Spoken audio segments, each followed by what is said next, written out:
السماوات والارض، آسمانوں اور زمین کی سلطنت اسی کی ہے، اسی کا اختیار ہے، ساری کائنات کی بادشاہت اس کے پاس ہے، جو ملک ہے، مالک ہے، ملک السماوات والارض جس کے ہاتھ میں ہے۔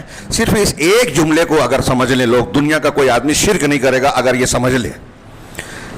جتنے مشرکین ہیں، قبر پرست، بت پرست، حجر پرست، بزرگوں کو پکارنے والے، یا شیخ عبد القادر جیلانی المدد، یا رسول اللہ المدد، اس طرح کے جملے جتنے کہنے والے ہیں، وہ ان جملوں کو، قرآن کو سمجھا ہی نہیں ہے، سمجھنا چاہتے ہی نہیں ہیں۔ سمجھ لیں گے توبہ کر لیں گے۔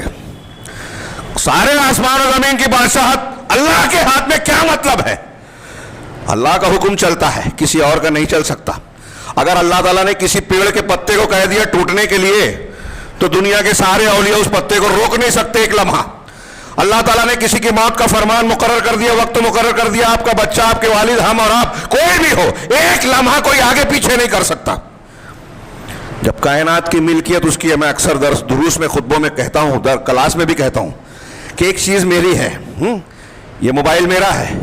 آپ کسی دوسرے سے جا کے بولو گے کہ ابو رضوان کے جیب میں جو موبائل ہے آپ مجھے دے دیجئے؟ میری ٹوپی کو آپ کسی دوسرے سے مانگیں گے؟ وہ ظاہر سی بات ہے، وہ بھی کہے گا کہ ارے میرا ہے ہی نہیں، تو تم کیسے بیوقوف آدمیوں کو مجھ سے مانگ رہے ہو؟ جب وہ ان کا ہے تو میں کیسے دے سکتا ہوں؟ سمپل بات ہے نا۔ ایسی بات کہ ایک جاہل اور ایک بچہ بھی یہ بات سمجھتا ہے، لیکن مشرکین کو سمجھ میں نہیں آتی۔ کتنے بے وقوف ہوتے ہیں، دنیا کا سب سے بڑا بے وقوف مشرک آدمی ہو، کتنے بھی اونچے مقام پر ہو، ڈگری ہولڈر ہو، منصب اور عہدے پہ بیٹھا ہو، شرک کرتا ہے تو سب سے بڑی بے وقوفی کرتا ہے۔ کیسے؟ پوری کائنات اللہ کی ہے۔ یہی نہیں، قرآن میں جگہ جگہ کہا گیا کہ گٹھلی کے، کھجور کی گٹھلی کا چھلکے کے بھی مالک نہیں ہے یہ اللہ کے علاوہ۔ اللہ کے علاوہ کوئی جن کو تم پوچھتے ہو، وہ کھجور کی گٹھلی کے چھلکے کے بھی مالک نہیں ہے، اختیار نہیں رکھتے۔ کتنی واضح بات ہے یہ، ایسی بات ہے کوئی سمجھ میں نہ آئے؟ جب کوئی مالک ہے ہی نہیں، کھجور کی گٹھلی اور اس کے چھلکے کا جو لفاف ہے، جو کوئی قیمت نہیں رکھتی، تو آپ کو کوئی کائنات کی چیز دے سکتا ہے، کوئی اولاد دے سکتا ہے، قرضہ نپٹانے کے لیے پیسہ دے سکتا ہے، روزی دے سکتا ہے؟ دنیا کی کوئی چیز، زمین، جائیداد، کوئی بھی چیز، رزق کوئی دے سکتا ہے کیا؟ مالک اللہ ہے، دیں گے دوسرے؟ لہو ملک السماوات، آسمانوں اور زمین کی سلطنت اسی کی ہے، بادشاہت اسی کی ہے، اسی کا حکم چلتا ہے۔ سوچئے، لہذا مانگنا اس سے ہی چاہیے۔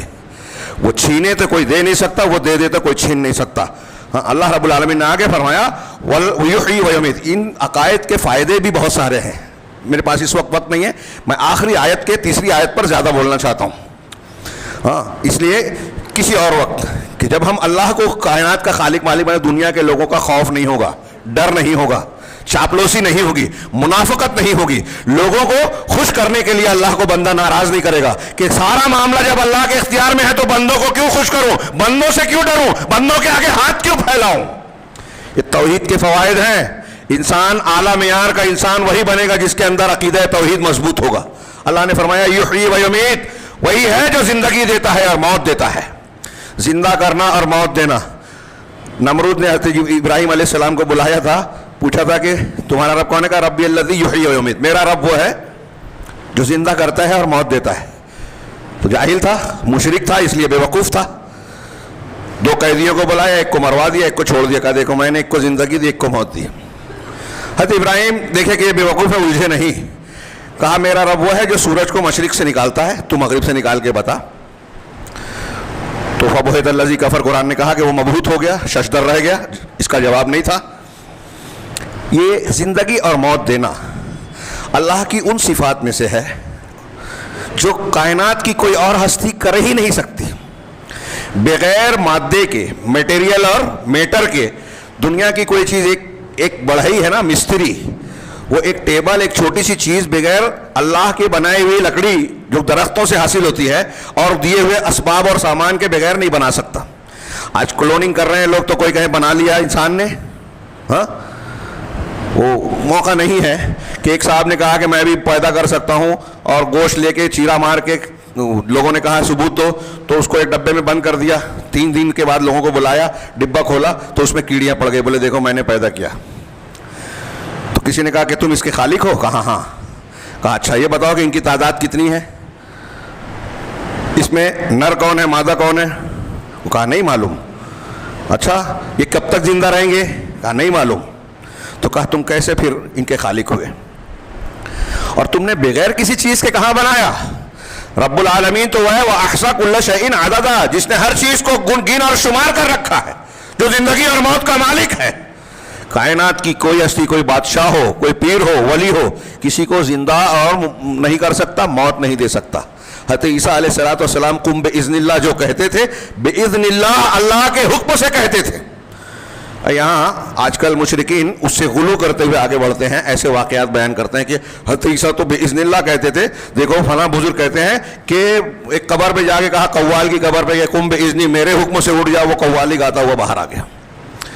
اِنَّا لِلَّهِ وَإِنَّا إِلَيْهِ رَاجِعُونَ. اور ایسے اور بھی جھوٹے واقعات، بکواس ہیں، جھوٹ ہیں.